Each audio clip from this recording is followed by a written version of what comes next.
This is Tear Off the Tape, a project from the group at I Got Mind, discussing the often overlooked emotional and psychological toll of trauma.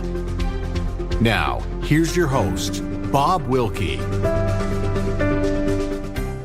Hi, everybody. Bob Wilkie here with you. Excited for this edition of Tear Off the Tape. The whole podcast and all the stories that we've shared so far have been very impactful. People practicing tearing off that tape, when we get wounded and life throws us curveballs like it often does, we can hide, we can feel shame and regret. And the whole purpose of the podcast is to make sure that you understand when we can share our stories, when we can accept our stories and really start to tear off that tape. It's a whole different way of living. And the conversation today is going to be a great one. I'm really excited. I met this gentleman a couple of weeks ago. I'm very fortunate with what I do. I get the chance to go and meet different people in different communities. And I was asked to speak in Airdrie for the Airdrie 100, men who give a crap.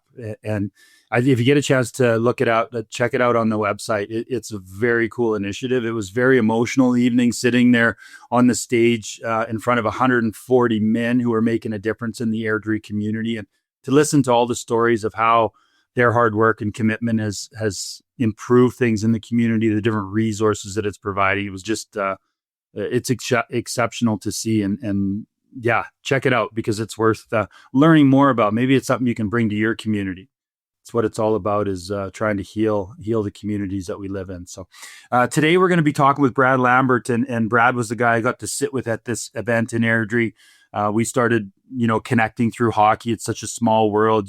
This guy, and yeah, he knows one of my old teammates from Swift. And, we start telling stories back and forth. And as I was listening to his story, it's like, oh, what a great story to share. So I'm really excited to have Brad here today. Brad, welcome to the show. Excited to have you here. Thanks, Bob. I'm excited to be here as well.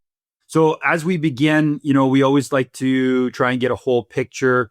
We're telling some stories here today. So tell us, where did you start your journey? Where are you from? And how was it growing up for you? I grew up in Leduc. I'm just about 10 minutes south of Edmonton. Childhood was typical. Both parents were involved. Dad worked hard. Mom worked hard. Just a typical Alberta hockey family. Played all my minor hockey there. My mom did a few different things. She had some hairdressing salon. She worked for the school board. She was always doing something. Taking care of us, obviously, on road trips and, playing high-level hockey all the time was, that's basically what it was all the time. So travel and get to the rink and back. And Dad was, hardworking man, owned a exteriors company himself. And yeah, I had two sisters, and yeah, life was good. I mean, we never struggled to have food on our plates or anything. Everybody was loving, and yeah, just a fantastic childhood. So played my minor hockey in Leduc, played up until midget, my first year midget. I played midget AA. And then the year after ended up making Sherwood Park Crusaders in the AJ, and started there at 16 and moved out to Sherwood Park with a billet family there after high school. And from there I went to Fort McMurray and then Crow's Nest Pass, and finished my junior year when I was 20. So bit of a suitcase, as they call it, but no, all in all, a pretty normal, good upbringing. So. Well, small towns, you never know, right? There's different things that go on. There's different challenges within those communities. You got a couple sisters, 16 years old, you're moving away from home, and you're moving to Sherwood Park, 45 minutes away or so. How was that adjustment for you? I know that like when I first left home, it was a real difficult time playing, and I wasn't sure if this is what I really wanted to do. Like, it made me question things. What were some of the things you went through when you made that transition to be on your own at 16? I guess, like I said, I was, going to school, everything else, and it was hard. I mean, you leave at 16, and you know how to make Kraft dinner and cheese, and you barely know how to use the laundry machine, and yeah, as great as the billets are and stuff, you're just kind of thrown out on your own a little bit, and you gotta grow up real quick. So it was a transition, obviously, like I said, with, mom and dad being there, and, that kind of support kind of goes away a little bit. So you're tossed into being an adult real quick. And I think a little too quick sometimes, right? I mean, at that age, and kids leaving and stuff, it's, yeah, you're a man now, you're on your own, figure it out type of thing. And I don't think at 16, 17, you're mentally capable of that. So And I don't know how you were, but I sure felt like I knew everything at 16, 17. 100%. And it Yeah. wasn't until I got out on my own where it's like, oh shit, I really don't know anything. Yeah. Yeah. And I mean, I made a decision when I got traded from Sherwood Park to Fort McMurray. I was going to Nate at the time. So I had to make a decision on if I wanted to keep, going to school, or if I wanted to end my career and, focus on something else. So I kind of made that decision. I look back on, some of the decisions I have made in my life, and that was probably one of the wrong ones. Probably should have stayed in school, but hindsight being 2020, I think as you go through life and you make right and wrong decisions, it makes you who you are. So I wouldn't look back on anything on my life or the big decisions I made on that and say I would have changed that. I don't know who I would be today if that wasn't the case. So Well, that's a rabbit hole that spent lots of time going down, right? Trying to figure out what else could have happened, or what shoulda, what coulda, but it doesn't change the reality of where we're at. As you get out on your own, one of the things we've talked about in the past is to live a big life, like we wanted. You risk a lot, right? You left home, you risk so many different things. What were some of the things that you started to see, Brad, that maybe changed your perspective a little bit about how the world was as you're 16, 17, 18, kind of traveling around Alberta here? I mean, that's a tough question too, right? I guess just the lifestyle we lived playing hockey was a different one. You had 20 of your best friends that, didn't have jobs either. So it was just different, and trying to, acclimate into that, at the same time, trying to find out who you are and figure that all out at once, and maintain everything was, that was tough. Like I said, there's not a lot of, other than maybe some of the older veterans trying to help you out and stuff. It's tough. It's just something you figure out as you go. So yeah, it was just a different lifestyle. So The environment, we've learned, just about human development, the environments are so important. And unfortunately, a lot of the environments that we grew up in, not setting the best example. We don't have the best role model. So we kind of go along, like you said, we're trying to fit in, trying to show that we're worthy of, being part of the team, all those different things. Any of the behaviors that you started to see, like growing up as a kid, they always said, athletes don't drink, they don't smoke, they work hard, right? They do all those things. But then I started getting to those levels, and it's like, nobody's doing any of that.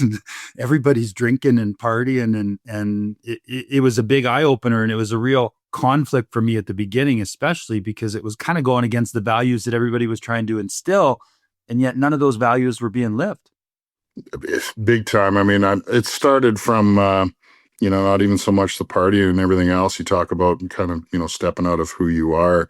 My role was, I fought twice a game. That's all I did. And, that for me, that's not really the type of person I am either. I mean, I did it because I was good at it, and that's what got me on the team. And with that comes anxiety and fear, and something I wasn't used to, something that I really wasn't. I was doing it because of that lifestyle, and yeah, it's it progressed as from junior, and you're drinking and you're having fun and you're out with the boys and partying here and there, and smoking weed here and there. I mean, I didn't even drink when I was, staying at home and focused on being an athlete and any of that. So yeah, it's, especially when you got up to Fort Mac, it was a different lifestyle. So, I mean, that's kind of where I started the downfall there was, just trying to fit in. There's so many guys that I've played with and talked to afterwards, right? Because nobody talks about anything when they're in it, Brad. It's usually after, when we don't have to worry about someone judging us or condemning us, that it kind of comes out. I spent a lot of time with Dave Schultz, the Hammer from the Philadelphia Flyers when I was playing there. And Hammer talked about, same kind of story as you, coming out of junior, was a goal scorer, scoring 50 goals for the Swift Current Broncos. And all of a sudden he gets an opportunity to play for the Flyers, and he has one fight and he beats the crap out of this guy. And the next thing they come to him and say is, if you want to stay here and play in the NHL, that's what you're going to have to do. When you got thrust into that role, you talked about some of the fear and a lot of the stress. What did it start to create for you, knowing that this was going to be a regular occurrence of having to, beat the crap out of someone or get the crap beat out of you every night? Anxiety. Like I said, I don't think I ever had anxiety before I really got into that. I was always scrappy on the ice and physical and everything else, but same type of thing. I was 15 and went to my first junior camp and ended up beating the crap out of one of the toughest guys in the league, and he was 20. And at that point, that's kind of what you're going to do. So, like I said before, I played midget AA the one year, and the next year I went into camp, and I think I fought everybody 10 times as much as I could. So, I guess throughout that, just anxiety. I mean, there are some guys that just love it and live for it, and it doesn't affect them. And that wasn't me. It was, this is my job. It's something I have to do to stay here. It was like feeling like you're going to get into a bar fight. I was fighting 4 or 5 times a weekend, and I knew it, and I knew who I was fighting, and I had that gut feeling, and I was sick, and I didn't want to do it, and I didn't want to get on the ice, and I was anxious to show up to the rink. But as soon as I, stepped on the ice, it was a challenge to myself, and I never backed down, and that's kind of carried on even in today. If I walk into a hockey arena, it's I got the jitters. I mean, I go to a Flames or Oilers game, and I'm standing there in Canada, swaying back and forth like I'm going to get into it, right? So, I mean, even just stuff where, if I hype myself up, like if I'm, excited about something, or I'm nervous about a podcast this morning, I'm jittery, and I'm in fight mode until I, take a punch in the face. So, right, that's kind of what's carried over from that. So we start to, develop some coping mechanisms.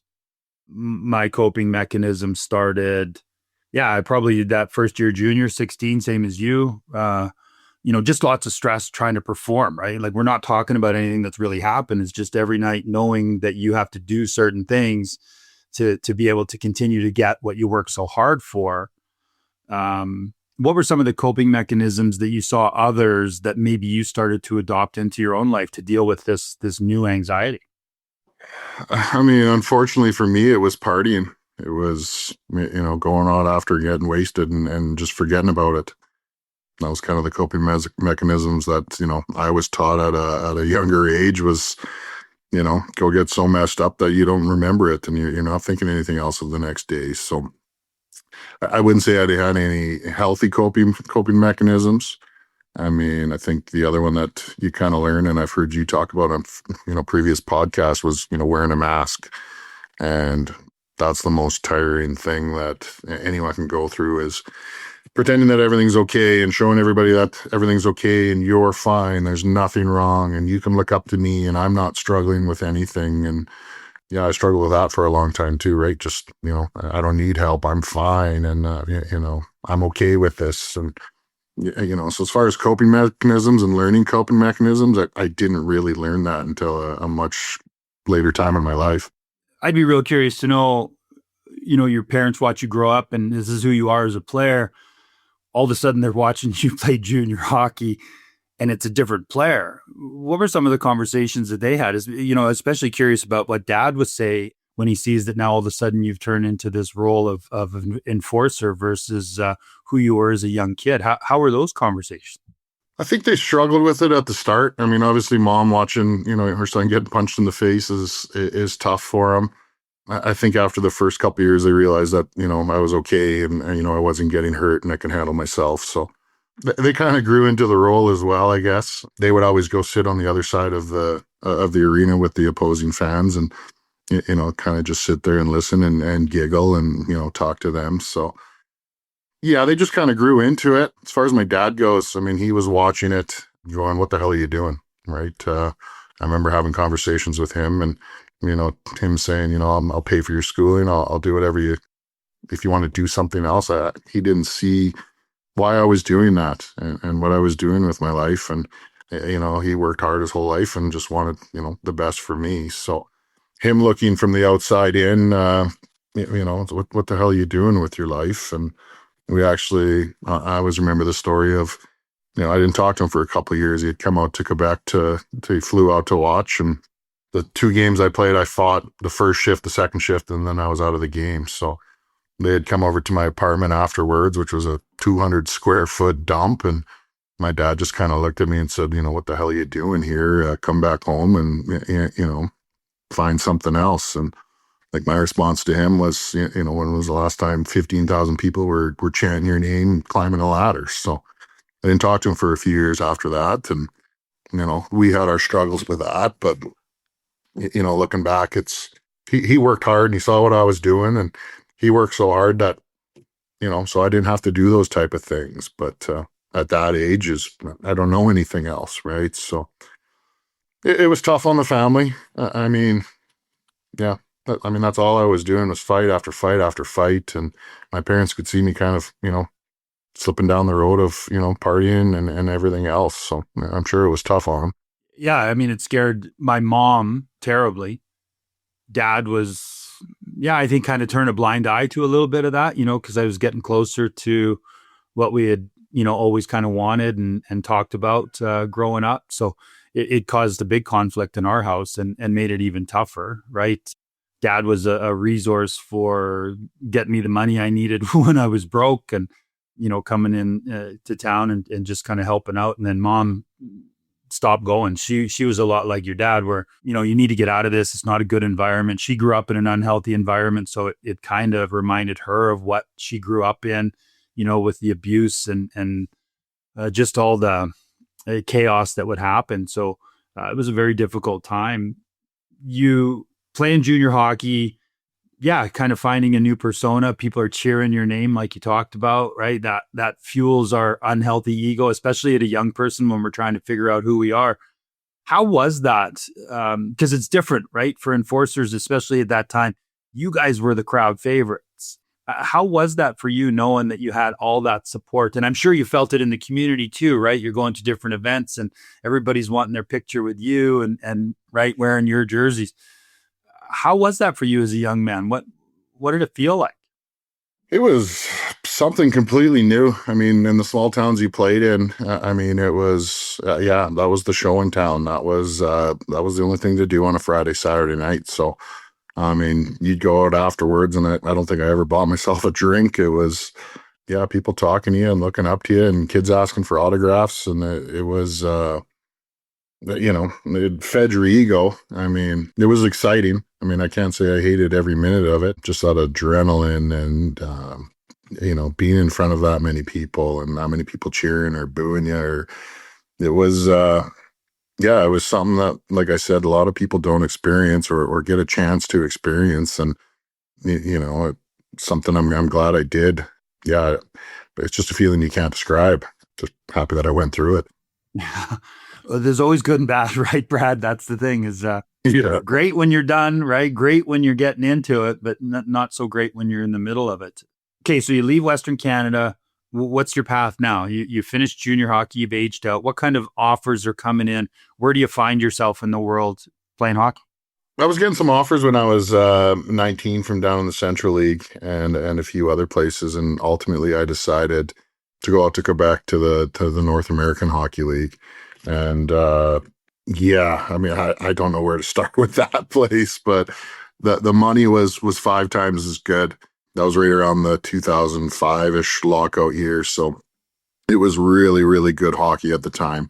It was just, as a fighter, in my mind, if I went there and couldn't make a name for myself and as a 20-year-old, if I could go there and make a name for myself, then, sky was the limit for that. So I went out there at 20 and I always remember my first game, we're playing in Laval and you walk up and there's a maximum security prison on one side and a 150-year-old rink on the other. And I walk out in warm-ups and there's a flag with my name on it. They're waving back and forth with blood. And we have a 5-minute bench brawl in warm-ups. And I come out into the room afterwards and I start taking off my skates, and my coach walks up and he goes, "What are you doing, kid?" And I said, "Well, I just fought 5 times. I'm done." And he's like, "Not in this league. Put your stuff back on." So first shift of the game, same thing, another 5-8 minute bench brawl. So that pretty much sums up that league at that time. So it was, I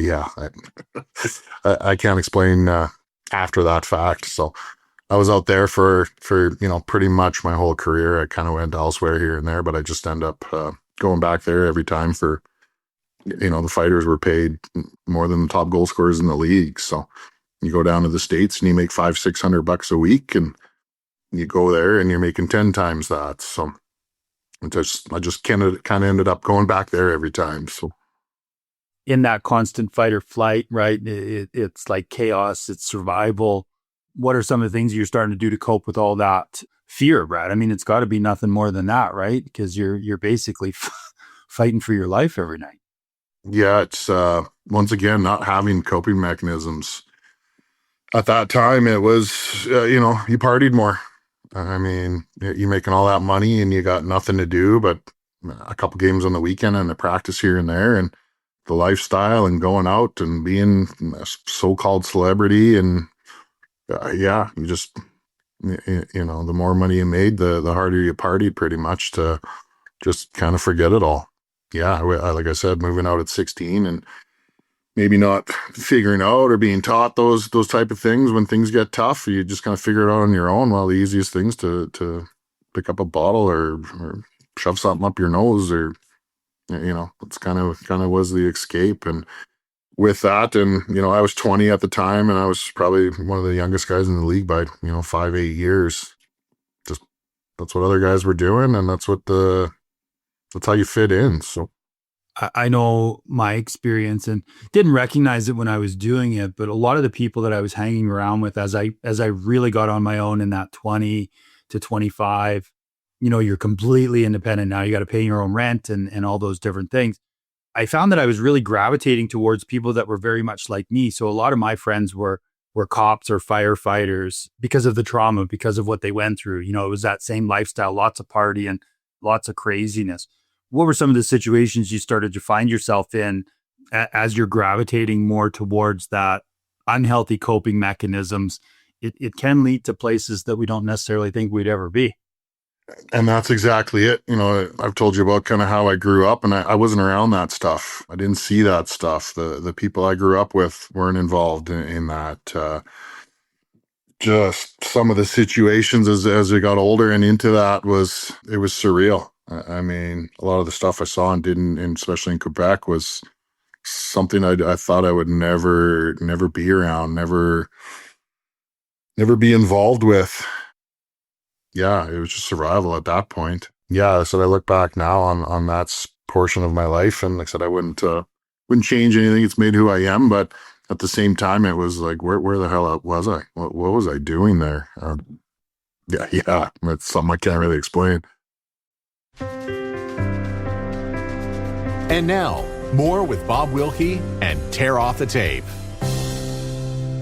So much that the conversations that I would have with myself is, there was still that old good kid, right? This isn't right. The value you're not living. So I became hugely conflicted inside. And because that caused even more pain, I found that I went even further into the unhealthy coping mechanisms. Found myself in some situations. There was a night in Detroit. I was with a guy, we were out partying.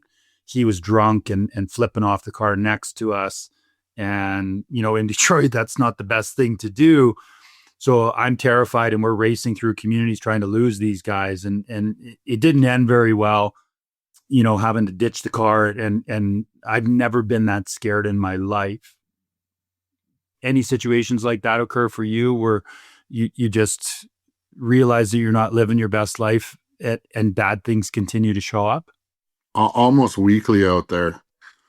I mean, from the first weekend I was there to, the last weekend I was there. I mean, it was situations where playing in some of those towns, you're kind of untouchable, or you feel untouchable.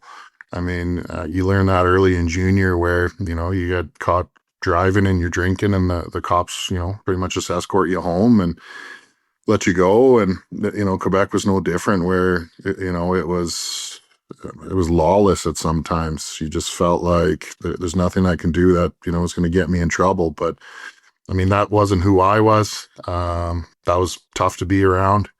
Yeah, I mean, I could sit here and tell you a million stories of stuff where what we were doing or what was going on was, something not to be proud of. And I wasn't at that time. And it was, you're just trying to fit in, and, you're 2,000 miles away from home. And yeah, you're just trying to fit in at that point. Right. So There's a part of your story that you shared with me a little bit, and I'm hoping that you're okay to share it with the audience, because I think it's important to show just where we can end up when we don't recognize what we're going through, and we continue down that path. Tell me the story about what happened to you while you were out in Quebec, because I think it's something that people definitely need to pay attention to who might be sliding down that slippery slope. yeah, so it was my last year there, obviously, but I was 24, 25 at the time. And actually next year, I believe or next month is the 20 years since it happened. But we had lost out in playoffs, and we ended up going out to downtown Montreal, to a bar down there. And basically some of the people that we were with kind of got into a heated argument with, let's say, an employee at the bar, and that guy came back in, firing. I just remember, sitting there and hearing he's got a gun, and I stood up and I turned around and took a couple in the stomach, and, turned around, started running the other way, and took a couple more in the arms and the back, and fell into a guy that the guy was actually trying to shoot, and my arm's over top of his head, and the guy walks out from about 4 feet away and tried putting 3 into his head, and they all kind of hit my arm. So I ended up getting shot 8 times at that bar. Yeah, I can remember it like it was yesterday, laying on the floor, bleeding out, not knowing what's going to happen, if I'm going to live, if I'm going to die. And then just, right from that instant forward, I was just treated like a piece of shit criminal. I had no involvement in somebody shooting me. And yeah, just laying on the floor, cop over top of me, not willing to help because it's a crime scene. Yeah, going into the hospital and going through surgery, and, waking up in ICU and having 2 cops sitting there. I couldn't call my parents. I couldn't call anybody.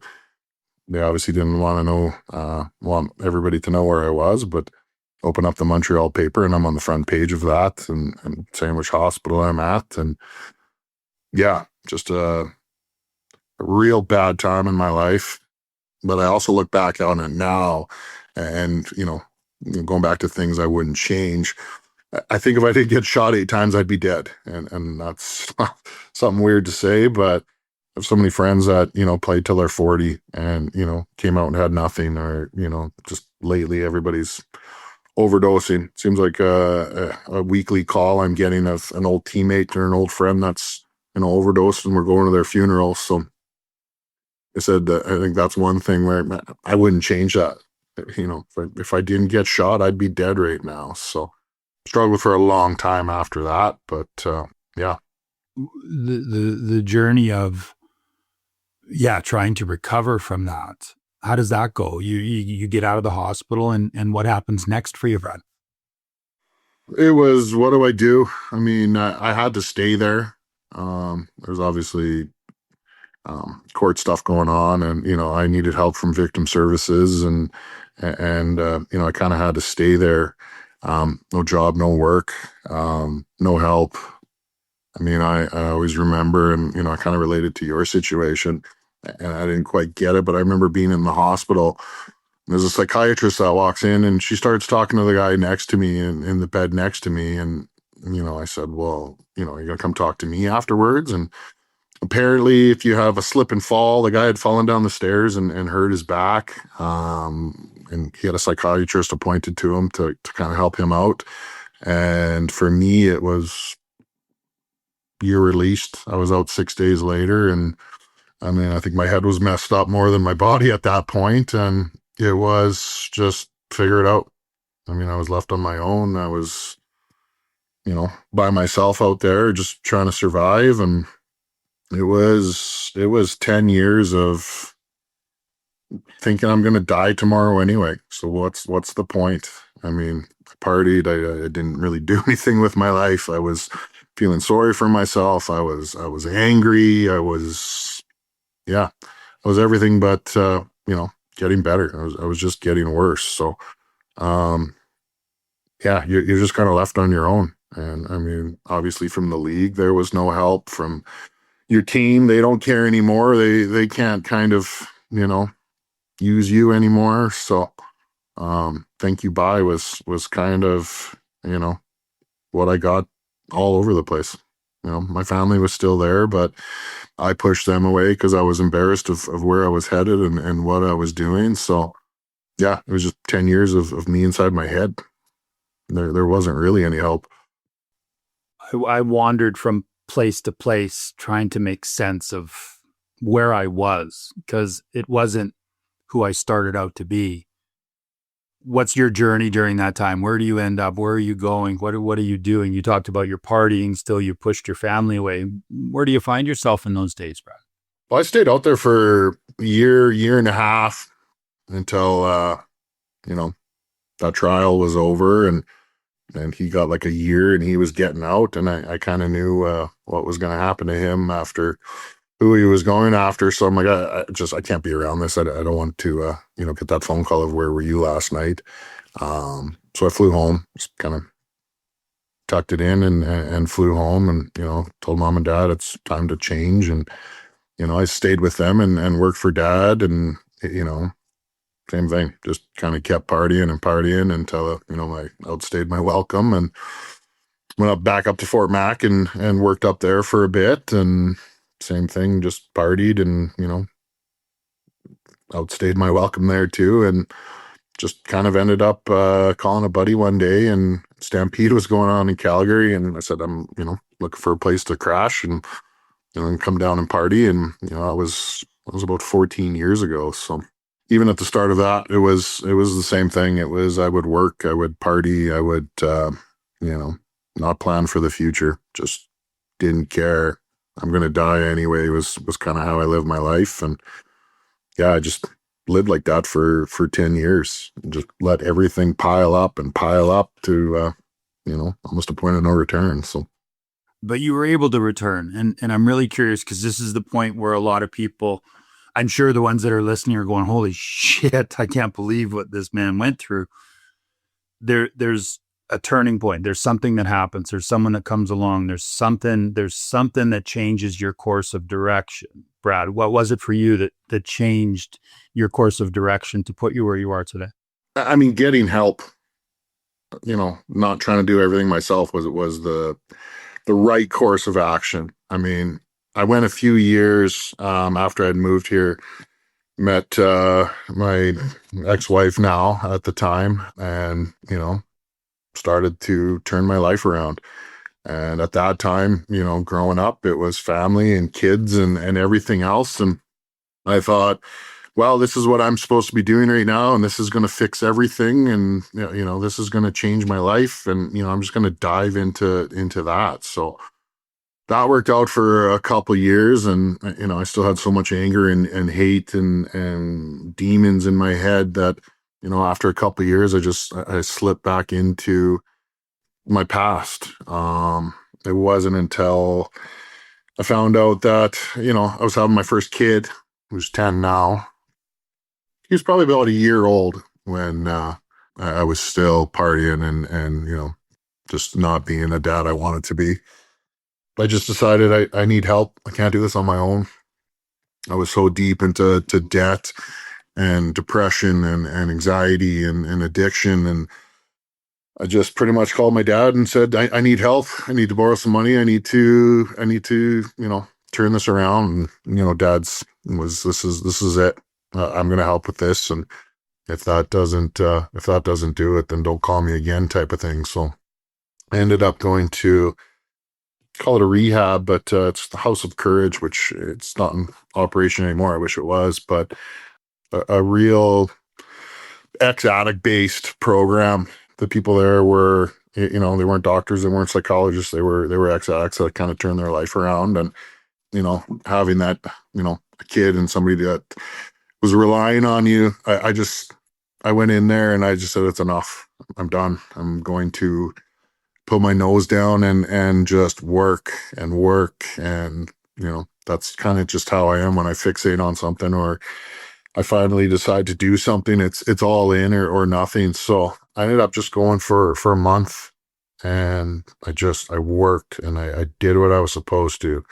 And, you know, just some of the stuff that they had there were, you know, it was just life changing. It was, you know, working on my anxiety, coming up with plans, letting go of hate. I mean, we had to do, and I remember this like it was yesterday again. We went, near the end of the program, we would go 2 days, and you weren't allowed to talk. You weren't allowed to watch TV. The only thing you were allowed to do for 2 days was write letters, and it was write letters to whoever. And I wrote letters to my dad, my mom, my father-in-law at the time, my dog, my son. I had written, I don't know, 50 letters at the time. And then finally I'm going to sit down and I'm going to write one to the guy that shot me. And I never really relived that moment or, you know, thought about it. I just kind of, I'm fine. Everything's fine. You know, I'm okay. That doesn't bother me. And I sat down and I couldn't write this letter. And eventually, I don't know, probably 3 hours of staring at this piece of paper, I started writing it. And the hate that came out was, you know, mind-boggling for me.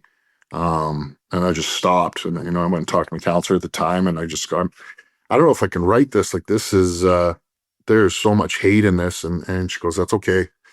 And I think at that point, I just kind of realized that, you know, it was okay to take that mask down and, you know, be vulnerable and, you know, not be okay in that moment. So, we took those letters, and, you know, it was me and my counselor at the time, and we went out and we had a fire, and we, you know, read the letters, and one by one, I'd throw it in the fire, and just kind of letting it go at that point. And yeah, from that point on, it was life-changing for me. Where I've come in the last 10 years is I mean, something to be proud of for sure. Yeah. So it was just finding help. You can't do it by yourself, in my opinion. You can pretend you can, and you can maybe get by for a little bit, but yeah, it's okay to ask for help. I mean, I was always the guy on a team where I'm protecting everyone, and I'm the go-to guy to ask for help, and I'm the strong one, and I'm the mentally, and I lived my life like that for 10 years, and I wasn't that person. So when I finally said I need some help, I need some guidance, I need some tools, I need, that was the turnaround point for me, for sure. So you have your turning point. You process. You recognize how much anger you're holding on to, and you come out of that. So you've been in a month. What are some of the things that start to change for you? What are some of the things that are different? Do you start to see the old Brad in there and starting to enjoy life a little more? What's happening for you now that you've really taken your healing seriously? I think it was just a new Brad, right? Like, I didn't know myself. I was, 30 at the time, and it had been 15 years of fighting and everything else. I don't even think I knew who the real Brad was. I was pretending for 15 years to be somebody that I wasn't. So it was just a new discovery of myself and what I was capable of. And then just having stuff in place with, my anxiety and simple as it was, I just remember, the office I had in my basement, and I would procrastinate on things, and I would leave things, and they would build up in my mind as this big thing that I can't tackle, and I'd be anxious. And I just remember, like, my office was the one thing. And, some of the small tools I got when I was, there was, time yourself. Pick a task and actually time yourself and run a timer and see, right? So I remember that office was, the bane of my existence in a year and a half. I didn't even go in that room, and it's going to take me forever to organize the paperwork and clean it. And it didn't do it. So the first thing I did when I got home, literally the first thing I did is I walked in the basement and I started a stopwatch, and it took me 15 minutes to clean that and organize that room. And I had lived 3 years of, anxiety of it, and tools like that, and new friends. I surrounded myself with different people at that point. I mean, surround yourself with people that you want to be is great advice.